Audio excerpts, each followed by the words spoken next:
because they were very proud people. During my father's absence, my mother had a little store where she sold supplies such as yeast and wheat and geese.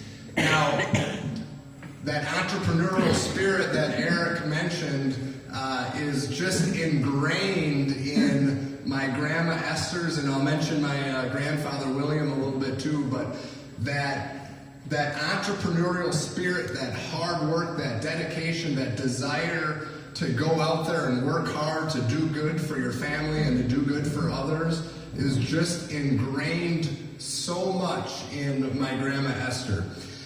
We received word in 1918 when the United States joined the war that my father left Canada and went to Minneapolis, Minnesota. And then she goes on to say, she talks about her mother and the value of sales. I learned the value of taking care of good customers from my mother. Well, this is one of the pillars of Miller Scrap and Disposal, and something that my dad has taught us from a very young age is we've all heard the saying, your customers are always right. Well, that does not come any more true than it does in our business, because we go above and beyond to do whatever we can to satisfy our customers. Even if the customer is wrong, we try to make the customer right. And that goes back to my great-grandmother, who I didn't even know.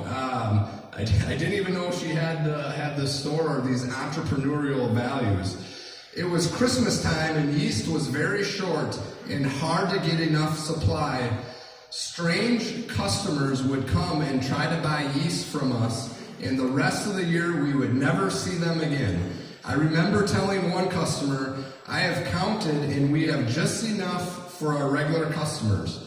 My mother would travel 15 miles out of the village to a market to buy supplies. In doing this, she would keep up with the times in other areas. She learned of a lady that taught young girls how to sew. I had to go learn to sew and stayed with her for a while I was learning. Another thing we would look forward to were the treats that Mother would bring home to share with us from a shopping trip. Oranges and chocolate was usually the treat that the market people would give her. And then she talks about receiving a letter from her father. After many months, we finally heard from my father. He would be sending for us soon as he became an American citizen, one of the requirements demanded by the U.S. government. He figured it would take him at least 2 years to accomplish this. This gave my mother plenty of time to make preparations to leave to meet her husband. The first thing to do was to get a passport for the four of us. This meant traveling as far away as Warsaw, Poland. We had mixed feelings about leaving Poland. Our father had been gone so long that we doubted that he was real or existed at all. The day came where we were to leave the village, my grandmother and all of our friends behind, and it was a very sad time for us.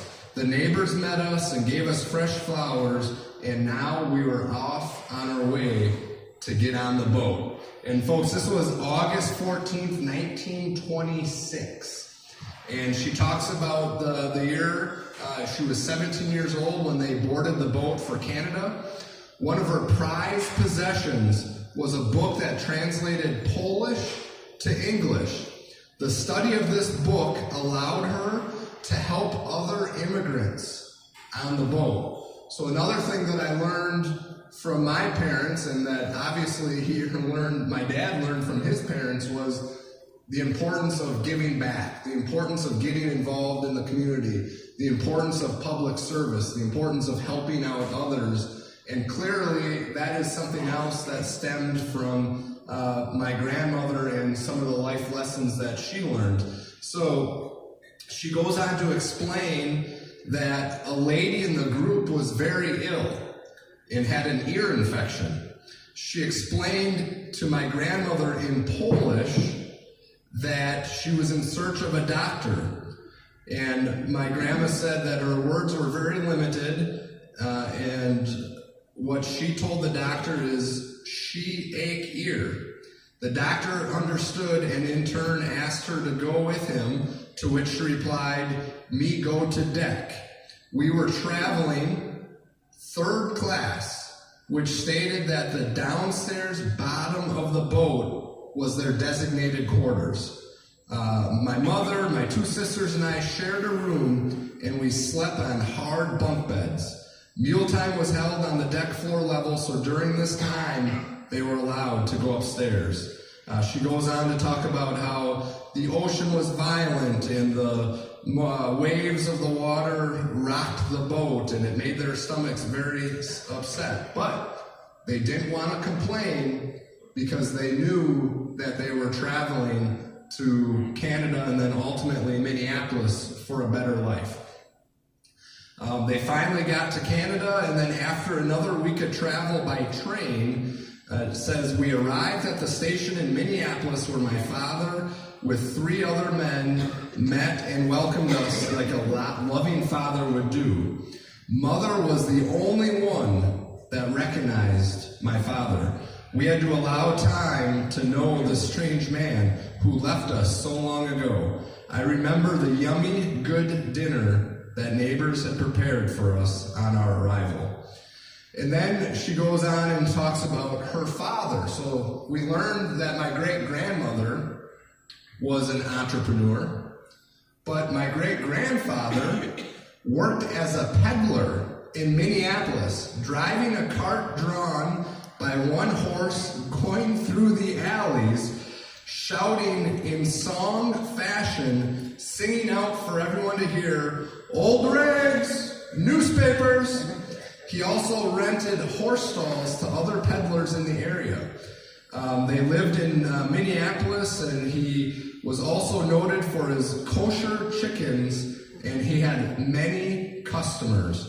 So folks, when I talk about the entrepreneurial spirit of the Miller family, this goes back to not only my great-grandparents, on my mom's side, but how Miller Scrap got our start was actually my dad's grandfather, my great-grandfather on my father's side, Lewis Miller, was doing the same thing that my great-grandfather on my mother's side was doing in Minneapolis. He was just doing it here in Winona. So Lewis would go through the alleys of Winona, collect scrap and rags and furs, and ultimately that led to him starting a business called Consumer Tire and Service. And then William, my dad's father, my grandfather, and Esther got involved in the business. They eventually separated from Consumer Tire and Service. This was probably in the 50s or so, and they started William Miller Scrap Iron and Metal Company. And for most of you, you probably remember our downtown location underneath the bridge on 2nd Street. Of course, now the new Fastenal building is there. And that's where my grandfather, William, and my grandmother, Esther, really started the scrap recycling business. And we had folks from all over the area would bring in scrap to them. And then in her book, she talks about the flood of 1965 really changed things for our business, for Grandma Esther and William, because at that time they were starting to outgrow the downtown location, and then the flood came, and then at the same time my grandfather William was getting sick. My dad and his brother Stuart were just going off to college. My Uncle Maury was still in high school, and my grandfather's illness got worse and worse, and ultimately landed him in the hospital, and ultimately took his life. So it was at this point that Esther Miller, my grandmother, had a choice. Now, the easy choice probably would have been to shut down shop and move back to Minneapolis where her family was. This was the late 60s, early 70s when my grandfather passed away. Not very many women in business in general, let alone a scrap recycling business. And then at the time they started doing a transfer station, roll-off dumpsters. The business was growing, but not many women were in this industry, let alone running a business. And I remember the story that my dad would often tell us, that my grandmother would go after work and she'd go to the grocery store or a retail store, and people would look at her and, you know, dirty jeans, maybe holes in the jeans, dirty hands, and, you know, they said, Esther, you're so dirty. And she'd say, well, I might be dirty, but my money's clean. They never complained about that. So she made the choice to stay here in Winona and to continue the business. And our business would not be here today if it wasn't for that enormous risk that my grandma Esther took to carry on the business. Ultimately, they bought land from the Port Authority down on the east end. Our current location now, it was Trempealeau Drive, now it's called Recycling Lane. And again, the easy thing for her to do would have been to go back to Minneapolis and shut down the shop. She didn't do that. My dad and Stuart eventually came back and worked in the business. Maury, of course, went on to, he graduated got his undergrad degree, then went to the University of Minnesota, and I believe got his master's degree, came back to Winona, was teaching at the high school for a few years, and then my grandma Esther eventually encouraged him, I think we'll say, encouraged him to get involved in the business too. So growing up, I learned that certainly those values that I talked about, but my dad worked. He worked for a living. Monday through Saturday, he was at work. So when I was in middle school, during the school year, I went to work on Saturday mornings. That's what I knew to do. I rode my bike down to our downtown recycling location and bought aluminum cans. And then in the summertime, I worked most of the summer. And I always remember some of my friends on Friday nights would have sleepovers. And Jeremy, can you come sleep over? And I said, well, I can't because I have to work in the morning, but I could sleep over on Saturday night. Well, we can't do sleepover because they had to go to church on Sunday morning. So I didn't do very many sleepovers growing up as a kid.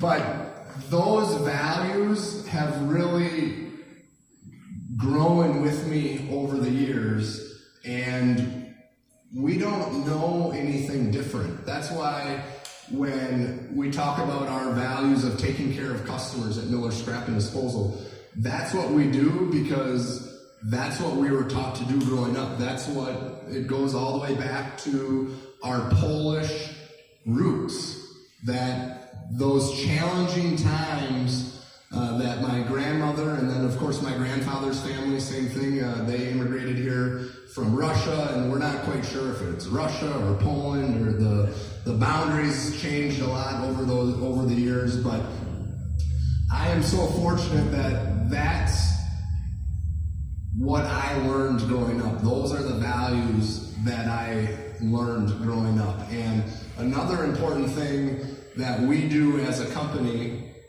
for many years, going back 100 plus years, is giving back to the community. And we are so fortunate here in Winona that we have so many individuals and so many companies that are committed to making Winona such a great place to live, work, and raise a family. Many of those roots are Polish roots, some are other roots, but one thing is for sure, we have a lot of folks in our community that are committed and dedicating to making this the best place that it can be. And that might be volunteering time, that might be donating money, it might be a number of different things, but we as the Miller family, we are so committed to doing whatever we can to give back to the community anytime we can. And again, that goes way back to what I learned from my folks and what they learned from their folks. So I think what I'm going to do is I'm going to stop talking, even though Tim said I could talk till 9 o'clock. No, I'm just kidding. My dad always taught me, once you start talking after 2 minutes, people stop listening, so keep it short and sweet. But Tim did ask if I would open it up to questions.